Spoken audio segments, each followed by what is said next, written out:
Dear students, যারা স্বপ্ন দেখছেন দেশের বাইরে হায়ার স্টাডিজের জন্য, তাদের জন্য আমাদের আজকের এই সেগমেন্টটি হতে পারে একটি গুরুত্বপূর্ণ ভিডিও।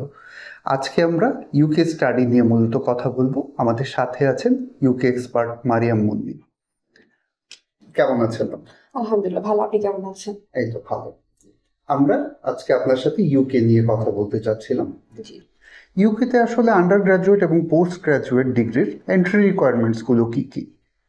আচ্ছা, thank you for the question. ইউকেতে আন্ডার গ্রাজুয়েট এবং পোস্ট গ্রাজুয়েটের জন্য এন্ট্রি রিকোয়ারমেন্টটা আমি আলাদা করে বলছি।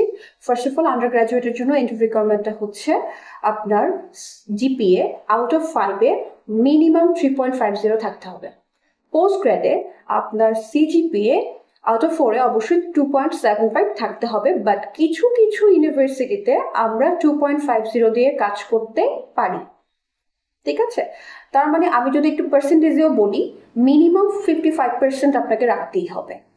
তবে আন্ডার গ্রাজুয়েট স্টুডেন্টদের ক্ষেত্রে আমি যেটা বলতে চাই আলাদাভাবে, সেটা হচ্ছে চেষ্টা করতে হবে রেজাল্ট বা একাডেমিক স্কোর যাতে খুব কম চলে না আসে, কারণ যদি একাডেমিক স্কোরটা সামহাউ ড্রপ করে তাহলে কিন্তু আমাদেরকে যে একটা মানে থাকে যে ইউকেতে আমরা জানি ব্যাচেলর ডিগ্রিটা 3 ইয়ার্সের হয়ে থাকে অফিসিয়ালি।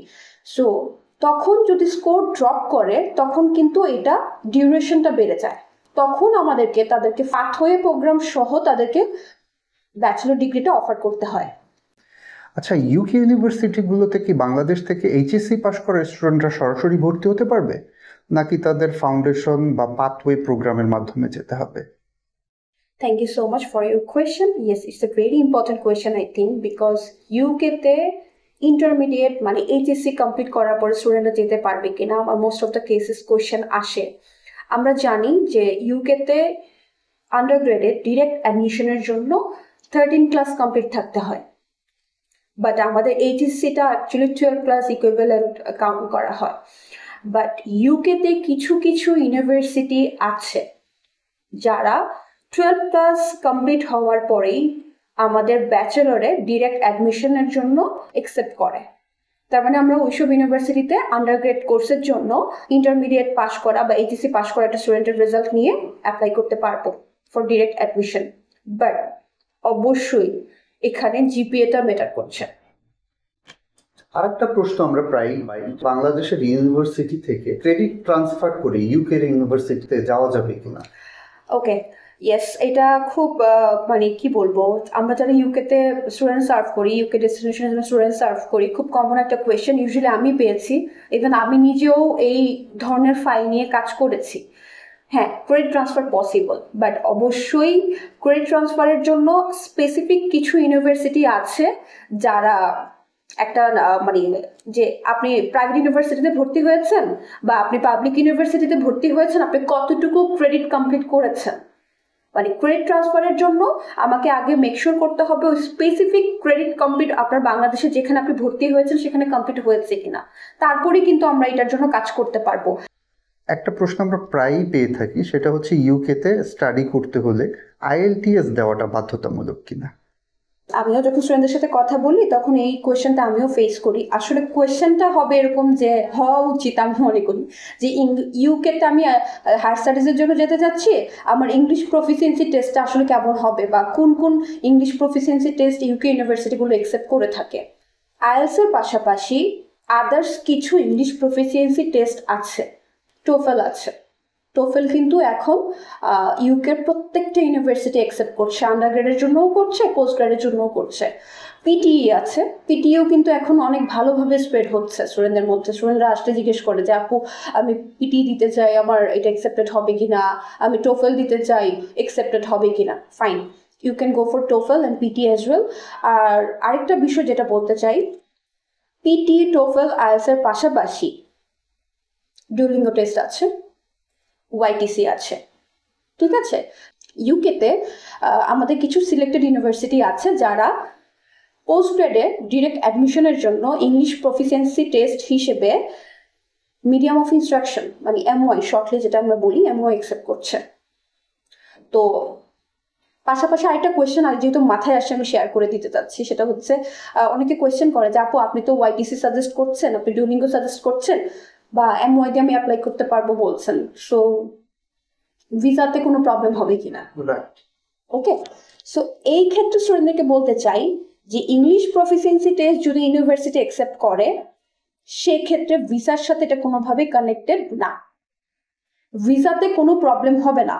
আপনার স্পেসিফিক সাবজেক্টের জন্য যদি ইউনিভার্সিটি YTC অ্যাকসেপ্ট করে, ইউনিভার্সিটি আপনাকে এটা অ্যাকসেপ্ট করে ক্যাশ লেটার দিয়ে দিবে। অবশ্যই ক্যাশের জন্য আরও কিছু কন্ডিশনস তো আছে, এটা আমরা স্টেপ বাই স্টেপ বলবো বা মিট করব, কিন্তু ইউনিভার্সিটি যদি অ্যাকসেপ্ট করে ভিসাতে কোনো প্রবলেম হবে না। ইউনিভার্সিটি যদি MY দিয়ে আপনার কন্ডিশনটাকে আনকন্ডিশনাল অফার লেটার ইস্যু করে, ভিসাতে কোনো প্রবলেম হবে না। তার মানে ইউনিভার্সিটির রিকোয়ারমেন্টের বাইরে গিয়ে আমরা কোনো কিছু করতে পারবো না, কারণ আমি তো অফারই পাবো না।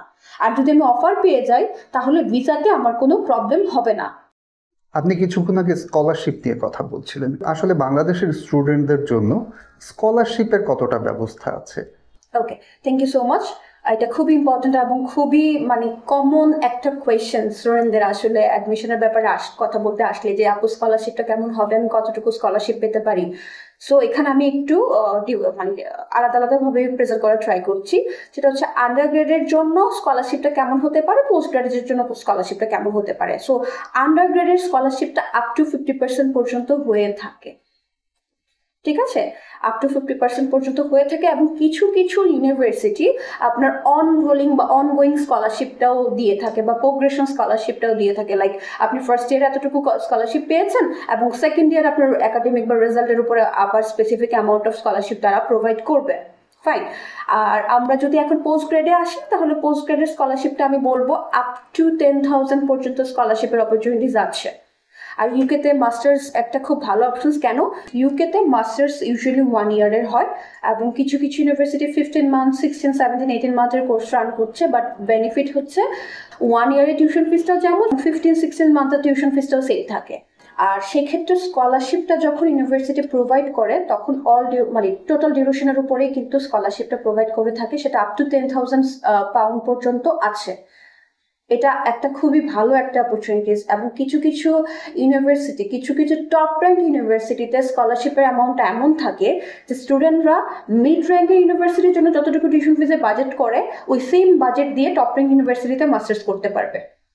ইউকেতে স্টুডেন্টদের জন্য পার্ট টাইম জবের অপরচুনিটিটা কেমন এবং তারা চাইলে কতক্ষণ আসলে কাজ করতে পারে, আমাদের সাথে যদি একটু শেয়ার করতেন। এই পার্ট টাইম ওয়ার্ক অপরচুনিটি নিয়ে মোটামুটি সবারই একটা কিউরিওসিটি থাকে যে আমি কতটুকু কাজ করতে পারবো বা আমার ইনকাম সোর্সটা কেমন হবে। সো আমি যেটা বলবো স্টুডেন্টদেরকে, আপনারা পার্ট টাইম অপরচুনিটি পাবেন ইউকেতে।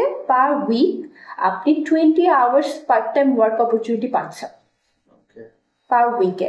আর after completing your post grad or under grade আপনি 2 ইয়ার্সের পোস্ট স্টাডি ওয়ার্ক পারমিট পাচ্ছেন। তার মানে আপনি পার্ট টাইম 20 ঘন্টা পাচ্ছেন, আর যখন আপনার ডিগ্রি কমপ্লিট করার পরে পোস্ট স্টাডি ওয়ার্ক পারমিটে যাচ্ছেন বা গ্র্যাজুয়েট রুট ভিসাতে যাচ্ছেন, তখন আপনি 2 ইয়ার্সের জন্য টাইম পাচ্ছেন to manage full time job. So it's your responsibility যে আপনি কিভাবে এই টাইমটাকে ইউটিলাইজ করবেন। এবার একটি গুরুত্বপূর্ণ প্রশ্ন, সেটা হলো ইউকেতে আসলে অ্যাপ্লাই প্রসেসটা কি, আমাদের সাথে যদি একটু শেয়ার করতেন। এটা খুবই ইজি। জিএমসি স্টাডিজে চলে আসতে হবে, আমাদের এক্সপার্ট কাউন্সিলররা আছেন, আমি আছি। জিএমসি স্টাডিজের ঢাকা অফিস হচ্ছে গুলশান 1 নাভানা টাওয়ারের 9th ফ্লোরে।